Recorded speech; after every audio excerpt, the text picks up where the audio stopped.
Vous savez que notre sujet pour la semaine, le sujet général, est celui-ci, la fidélité du disciple accompli. Alors nous allons justifier cette appellation et naturellement elle donnera lieu à différentes communications qui porteront elles-mêmes des désignations pour tout simplement que nous puissions nous repérer dans l'ensemble que constituera cette étude sur la fidélité. Alors, je voudrais tout de suite lire dans Matthieu 28, verset 19, les deux derniers versets de l'évangile de Matthieu. Matthieu 28, verset 19. Allez, faites de toutes les nations des disciples, les baptisant au nom du Père, du Fils et du Saint-Esprit, et enseignez-leur à observer tout ce que je vous ai prescrit. Et voici, je suis avec vous tous les jours jusqu'à la fin du monde. Voyez, le Seigneur, en quittant ses disciples, leur donne cette instruction: faites de toutes les nations des disciples, c'est-à-dire faites dans toutes les nations des disciples. Nous lirons maintenant dans l'évangile de Luc au chapitre 6 et au verset 39. Chapitre 6, verset 39. Il leur dit aussi cette parabole: un aveugle peut-il conduire un aveugle? Ne tomberont-ils pas tous deux dans une fosse? Le disciple n'est pas plus grand que le maître, mais tout disciple accompli sera comme son maître. Voilà le passage où nous trouvons cette expression du Seigneur Jésus, le disciple, tout disciple accompli. Elle ne figure que là. Alors, nous allons voir tout de suite ce que recouvre ce terme de disciple. Mais je voudrais dire que, en nous engageant dans l'étude de la fidélité du disciple, nous avons une arrière-pensée. Il faut que nous ayons une arrière-pensée, celle d'être, nous, ou de devenir, nous, chacun de nous, parfaitement, un disciple accompli. Je vous assure que Dieu n'en veut pas d'autre. N'en veut pas d'autre. Il ne veut pas dire qu'il va repousser ceux qui ne sont pas accomplis maintenant, mais il veut qu'ils parviennent à cela. Le disciple accompli. Il ne faut pas rester entre deux eaux, entre deux hauteurs. Il faut aller au bout. Dieu veut absolument que son plan soit accompli pour chacun de nous. Disciple accompli, c'est celui qui accomplit le plan de Dieu entièrement. Il y a une image qui est très forte dans l'Ancien Testament. Vous savez que l'histoire du peuple d'Israël nous offre une collection extraordinaire et magnifique d'histoires qui sont pour nous des histoires vécues, qui sont pour nous des sujets de méditation et d'enseignement merveilleux. Eh bien, cette histoire à laquelle je fais allusion est celle de la Pâque. Et le Seigneur avait recommandé au peuple d'Israël de manger l'agneau pascal avant de partir d'Égypte, de quitter l'Égypte, manger l'agneau pascal entièrement et de n'en rien laisser. Vous voyez, c'est une image pour nous, n'est-ce pas, mais elle est éloquente, nous n'avons rien à laisser du plan de Dieu. Une autre indication aussi est à prendre, à trouver dans le Nouveau Testament. Elle est celle-ci, à titre d'indication. Nous ne sommes plus sous la loi, c'est entendu, mais malgré tout, l'apôtre Jacques nous parle de la loi, et il nous dit ceci: observer toute la loi, cela signifie observer tous les commandements de la loi. Et si l'on pêche contre un commandement, on pêche contre tous. Bon, je n'en retire simplement que l'idée que je vous ai indiquée tout à l'heure, à savoir qu'il faut aller jusqu'à l'accomplissement du plan de Dieu, chacun pour nous. Donc nous n'avons pas à nous dire ma vie chrétienne, bon, est peut-être satisfaisante, ça va à peu près. Non, il faut aller jusqu'au bout. Disciple, c'est le terme qu'affectionnent les évangiles et les actes. Et on ne le trouve jamais dans les épîtres.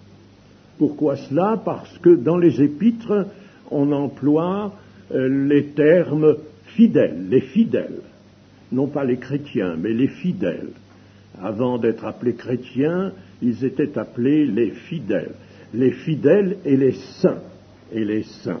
Mais dans les évangiles et les actes, on le trouve 250 fois environ, ce terme de disciple. Le disciple, qu'est-ce que c'est qu'un disciple? Eh bien, d'une façon générale, c'est celui qui écoute, qui reçoit et qui épouse la doctrine d'un maître auprès duquel il se tient. Bon, mais dans la parole de Dieu, dans le champ de l'œuvre de Dieu, le disciple fait bien davantage que cela. Non seulement il épouse la doctrine de son maître, mais il se lie à la personne même du maître, de Jésus, par un lien d'esprit et d'amour. Faites des disciples, cela veut dire donc faites des gens qui par la foi et de la foi parvenant à l'amour, donc par la foi et l'amour, s'attacheront à moi, seront avec moi une seule et même chair, un seul et même esprit, une seule et même plante. Et naturellement, ils auront la saine doctrine, ce qui est appelé la saine doctrine de Christ. Le disciple, avant tout, donc, va puiser la force de sa foi en l'autorité des paroles de son maître, dont il se fait le serviteur, l'accompagnant dans toute sa mission. Bien sûr, les premiers disciples pouvaient l'accompagner, puisque Jésus était là, présent, corporellement présent, visible, qu'il marchait sur les routes de la Galilée, de la Judée, et que les disciples pouvaient le suivre. Mais cela encore est pour nous un exemple, une leçon. Nous aussi, nous sommes conviés à suivre le Maître. Nous aurons l'occasion d'en parler. Le disciple va donc accompagner son Maître et se donner tout entier au service de son Maître. Je ne dis pas cela seulement pour les personnes chrétiennes qui ont charge de ministère, mais pour tout le monde, pour tout le monde. Il est remarquable que dans l'Écriture, les enseignements sont donnés à tous. Et il y a certains enseignements, vous me direz, qui sont tout de même particuliers à ceux qui ont charge de ministère, mais avant tout, ceux qui ont charge de ministère reçoivent l'ensemble des enseignements de l'Écriture et doivent, les premiers, ou peut-être avec un zèle qui leur permettra d'être eux-mêmes des modèles, ils vont bien sûr mettre en pratique ses enseignements. Et il y a un mot du Seigneur qui est bien connu et qui nous parvient dans sa force, aujourd'hui, dans sa réalité, pour tout le monde, je dis bien, toi, suis-moi. Toi, suis-moi. Le toi, suis-moi, Pierre, l'apôtre Pierre, l'a entendu pour la 3e fois. Au début, il avait entendu suis-moi, mais la 3e fois, pour la 3e fois, le Seigneur lui dit toi, suis-moi.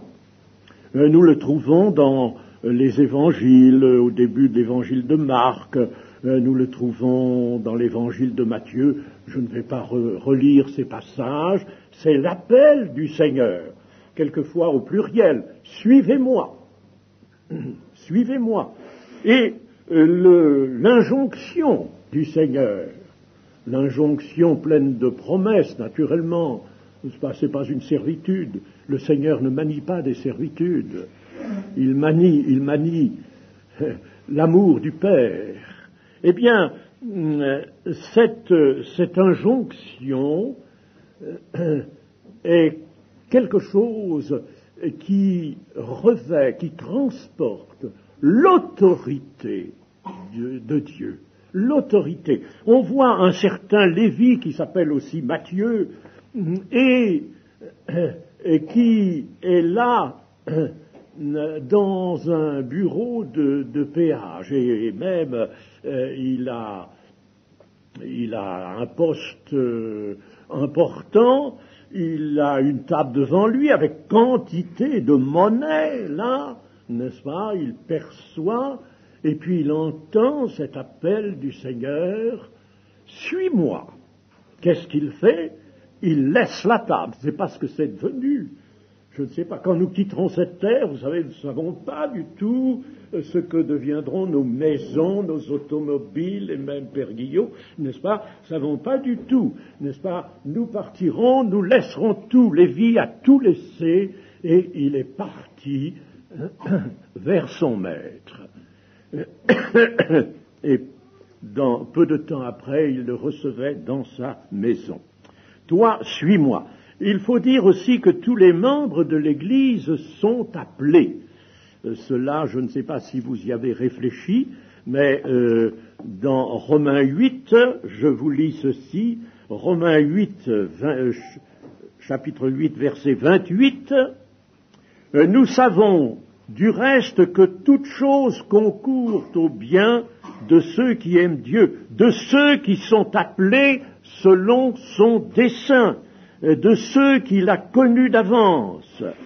Il les a aussi prédestinés à être semblables à l'image de son Fils, afin que son Fils fût le premier-né d'entre plusieurs frères. Et ceux qu'il a prédestinés, il les a aussi appelés. Et ceux qu'il a appelés, il les a aussi justifiés. Si nous n'avions pas été appelés, nous ne serions pas justifiés. L'œuvre de Dieu ne se fait pas au petit bonheur. L'œuvre de Dieu se fait selon un verdict de Dieu. Vous savez que nous aurons l'occasion de le dire cela et de le montrer, nous avons été individuellement vus avant la fondation du monde. Individuellement vus par Dieu, ça nous paraît extraordinaire. Mais est-ce que la puissance, la toute-puissance de Dieu n'est pas elle-même extraordinaire? Donc tous les chrétiens sont des appelés. Vous me direz, mais ils ne sont pas peut-être tous vraiment des élus. En effet, le Seigneur a dit, il y a beaucoup d'appelés et peu d'élus. Ah, ça, il est évident que Dieu appelle et il y a des gens qui ne répondent pas, ou s'ils viennent, ils ne restent pas. La parole de Dieu ne pénètre pas en eux, ne fait pas son œuvre de régénération, d'abord de libération, d'affranchissement et de régénération. Alors ceux-là, évidemment, ils ne sont pas parmi les élus. Mais vous me direz, y a-t-il des gens que Dieu n'appelle pas? Si, il y a. Dieu veut que tous les hommes, n'est-ce pas, c'est Jésus qui le dit, il y a un commandement de Dieu, c'est que tous les hommes soient sauvés. Évidemment, ils ne le sont pas tous, parce qu'ils ne veulent pas, parce que l'homme est libre, parce qu'il faut qu'il exerce la foi, bien sûr. Mais y a-t-il des gens que Dieu n'appelle pas? C'est vrai, il y a des gens que Dieu n'appelle pas quand ils sont véritablement englués dans l'orgueil. Dieu fait grâce aux humbles et il résiste aux orgueilleux. Donc, il y a des gens, maintenant, l'orgueilleux peut, au cours de sa vie, bien entendu, tomber du haut de son piédestal et se faire bien mal, s'écraser peut-être par terre pour son bonheur.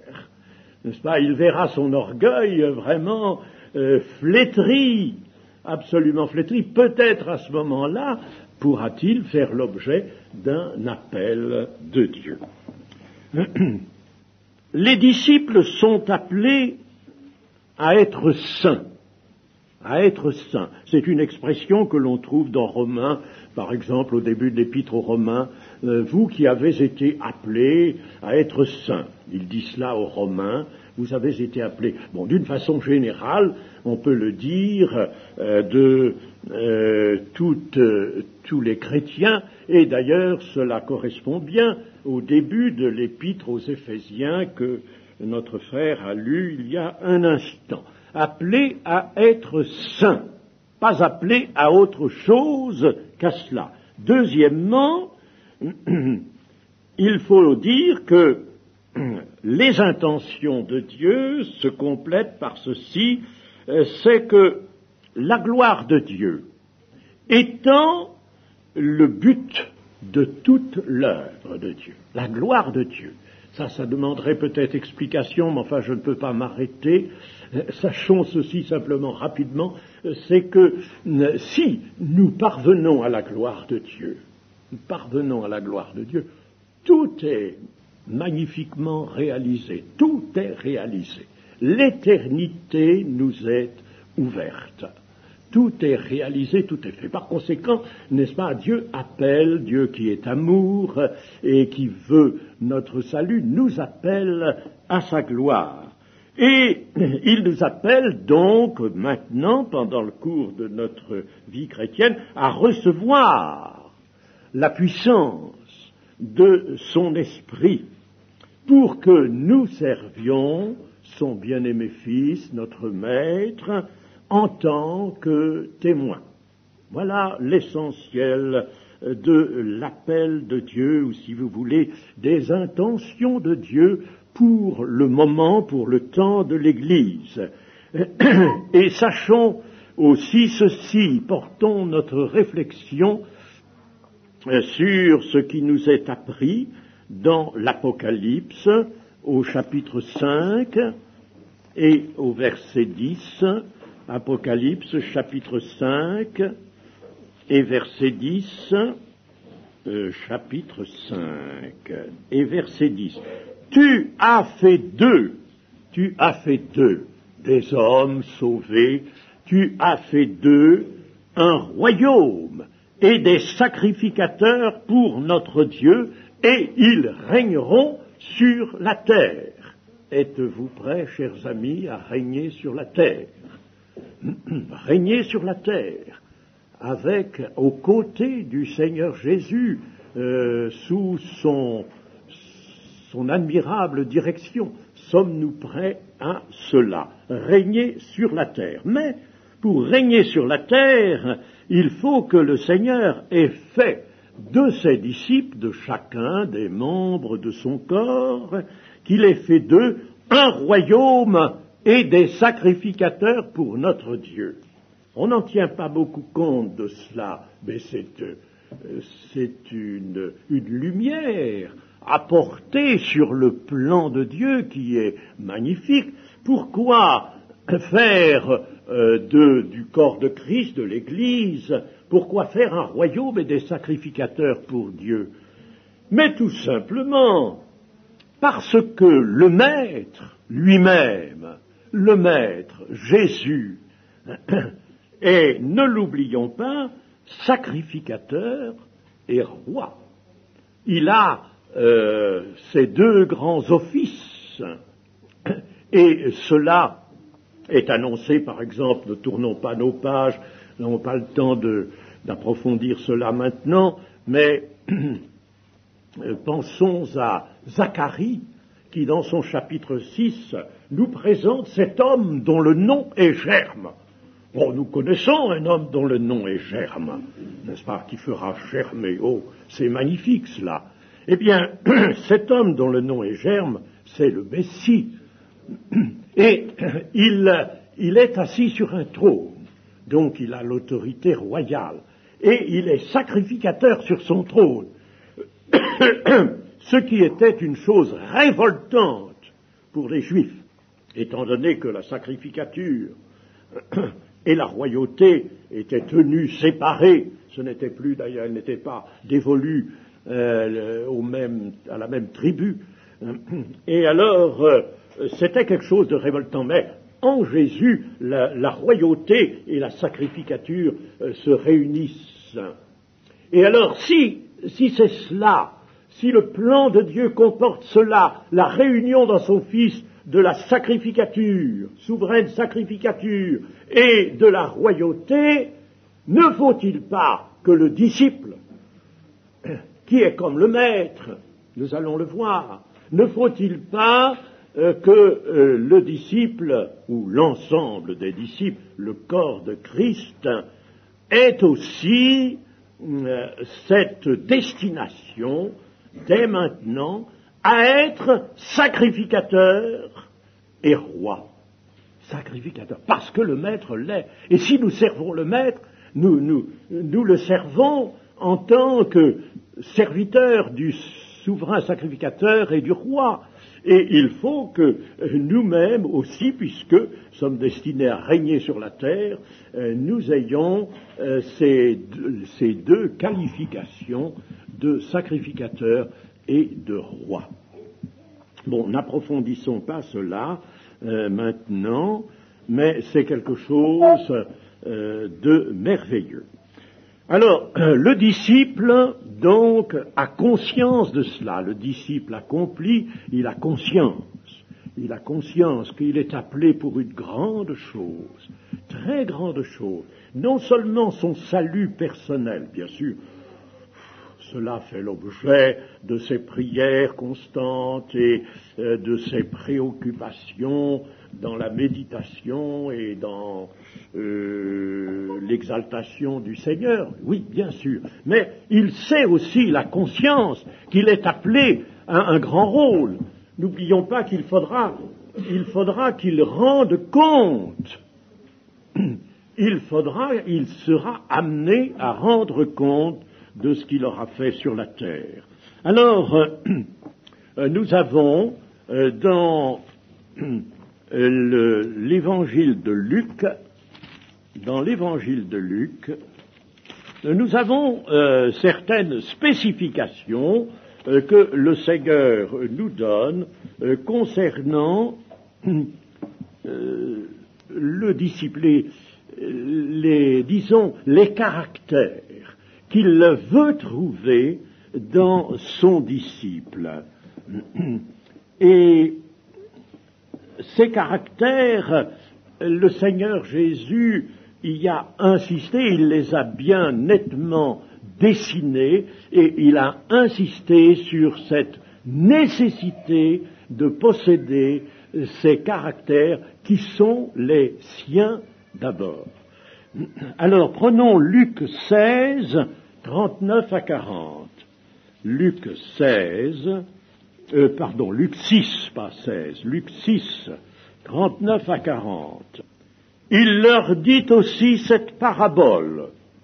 Un aveugle peut-il conduire un aveugle? Ne tomberont-ils pas tous deux dans une fosse? le disciple n'est pas plus que le maître, mais tout disciple accompli sera comme son maître. Évidemment, un aveugle ne peut pas conduire un autre aveugle. Ce qui veut dire que si le maître est lui-même aveugle, s'il est dans les ténèbres, si son enseignement, sa doctrine sont fausses et pernicieux, alors là, que fera-t-il? Il va entraîner son disciple dans les mêmes erreurs, dans la même triste destinée, et en définitive, il va l'entraîner à la perdition, comme lui-même il y va. Donc, le Seigneur, là, à cette occasion, nous dit, tout disciple accompli, en somme, portera les caractères de son maître. Il portera les caractères de son maître, en bon ou en mal. En bon ou en mal. Si le maître est aveugle, ce sera en mal, mais s'il s'agit du Seigneur Jésus, ce sera en bon. Donc voilà une chose, tout disciple accompli portera les caractères de son maître. Il ne peut pas en être autrement, puisque j'ai rappelé tout à l'heure que le disciple est uni à son maître par le lien de l'amour. Nous avons dans Matthieu 10 également une utilisation de ce même rapprochement entre le disciple et le maître. Matthieu 10, verset 24. Le disciple n'est pas plus que le maître, ni le serviteur plus que son Seigneur. Il suffit au disciple d'être traité comme son maître et au serviteur comme son Seigneur. S'ils ont appelé le maître de la maison Belzébul, à combien plus forte raison appelleront-ils aussi les gens de sa maison? Le disciple, en somme, devra, le disciple d'aujourd'hui, qui reçoit ses instructions, ne perdra pas de vue qu'il devra rester dans les conditions où fut son maître. Et par conséquent, il devra accepter une certaine faiblesse que Paul signale concernant Jésus. Jésus, n'est-ce pas, a eu la faiblesse humaine et il devra accepter cette faiblesse. Il y a des moments où, tout étant dans la justice, le disciple sera comme bafoué, il sera regardé comme un menteur peut-être, un hypocrite et toutes sortes de choses. D'ailleurs, combien de fois n'avons-nous pas été qualifiés d'orgueilleux et d'hypocrites, notamment par d'excellents et braves catholiques qui suivaient en ça les instructions qui leur étaient données, quand nous disions par exemple que nous avions été sauvés, que nous connaissions le Seigneur, tout ça, oh là là, quels orgueilleux, parce qu'eux, ils ne le connaissent pas. Alors, si nous disons que nous le connaissons et que nous avons le Seigneur dans notre cœur, ils nous disent orgueilleux. Donc ça, c'est un exemple simplement pour montrer que il arrivera ce qui est arrivé au maître, il arrivera cela aux disciples dans la faiblesse, dans l'humilité. Le disciple sera contesté comme l'a été le maître. Le maître a été un signe qui provoquera la contradiction. Le disciple sera aussi ce signe provoquant la contradiction du monde. Le maître a été rejeté, le disciple le sera. Le maître a été méprisé, ainsi sera le disciple. Injurié même, injurié. Je connais des frères et des sœurs qui ont été gravement injuriés et même battus. Ce qui est arrivé au maître arrivera aussi aux disciples. Il n'empêche que c'est ainsi que l'œuvre de Dieu se fera. Ça ne veut pas dire que le disciple ne fera pas pour autant l'œuvre de Dieu, mais il la fera dans ces conditions-là. Et non pas s'il est l'homme en vue, l'homme qui fait taire tout le monde, l'homme qui s'impose partout, n'est-ce pas? Pas du tout. Nous avons aussi dans Jean chapitre 13, évangile de Jean chapitre 13, versets 12 à 17. Après qu'il leur eut lavé les pieds et qu'il eut pris ses vêtements, il se remit à table et leur dit, « Comprenez-vous ce que je vous ai fait? Vous m'appelez maître et seigneur, et vous dites bien, car je le suis. Si donc je vous ai lavé les pieds, moi, le Seigneur et le Maître, vous devez aussi vous laver les pieds les uns les autres, car je vous ai donné un exemple, afin que vous fassiez comme je vous ai fait. En vérité, je vous le dis, le serviteur n'est pas plus grand que son maître, que son Seigneur, ni l'apôtre plus grand que celui qui l'a envoyé. Si vous savez ces choses, vous êtes heureux, pourvu que vous les pratiquiez. » Il s'agit donc ici de l'humilité en particulier, et c'est toujours l'application du principe que nous avons vu déjà dans 2 passages précédents. Le serviteur ou le disciple n'est pas plus grand que son Seigneur. Il est comme son Seigneur, il n'est pas plus grand que son Seigneur, il n'est pas exempté de certaines choses alors que le Seigneur ne l'a pas été, non, il est comme son Seigneur. Et là, particulièrement, le Seigneur Jésus veut mettre l'accent sur l'humilité, il veut que son disciple apprenne à s'abaisser et à se faire le serviteur des autres, à s'abaisser et se faire le serviteur. Enfin, nous avons une 4e application du principe de ressemblance, de concordance entre le disciple et le maître, dans Jean 15, verset 20. « Souvenez-vous de la parole que je vous ai dite. Le serviteur n'est pas plus grand que son maître. S'ils m'ont persécuté, ils vous persécuteront aussi. S'ils ont gardé ma parole, ils garderont aussi la vôtre. Mais ils feront toutes ces choses à cause de mon nom, parce qu'ils ne connaissent pas celui qui m'a envoyé. » Ils ne connaissent pas celui qui m'a envoyé. C'est très, aujourd'hui, de nos jours, c'est quelque chose qui s'est vu dans l'actualité, la quelquefois triste actualité des pays de l'Est, la Russie par exemple, n'est-ce pas?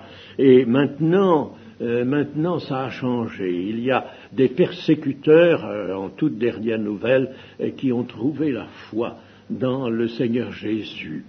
Et ces persécuteurs, avant, eh bien, ils se rendent compte qu'ils ne connaissaient pas. Il leur manquait, ils étaient dans l'ignorance, c'était vraiment l'ignorance. Tout se plaide cela. Nous ne savions pas, nous ne pouvions pas comprendre, nous ne connaissions pas. C'est le défaut de connaissance qui veut cet appel à la persécution.